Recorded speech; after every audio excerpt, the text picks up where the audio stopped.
Ana dhufu chaanalii koo haaraa isin beeksisuu dhufee ana maalii furaa baga nagaan dhuftan.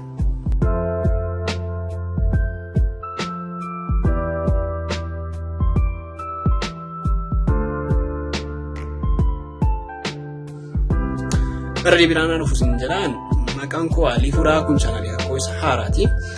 Chaanalii kana irratti viidiyoolee dhimmoota garaagaraa irratti xiyyeeffatan hedduudha.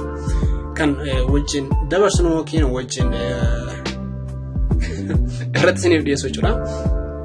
Keessanuu reaction viidiyoo garaagaraa afaan Oromootiin viidiyoolee haala yeroo haala biikentii Oromiyaan haala kam keessa jiran kan jedhu bal'inaan irratti kan itti isiniif dhiyeessudha.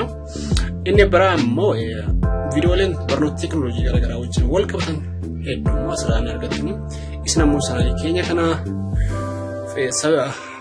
subscribe qofa gochuudhaan faana hordoftanii yeroo gaarii waliin qaban yaada yookiin abdii godha. Isin ammoo subscribe bakka itti dhufa tuquudhaan akkana jajjabeessitan kabajan isin gaafadhaa. Yeroo gaarii haa ta'u viidiyoo hedduu hojjetaa jirra. Video berarti wala garra turti garis nih.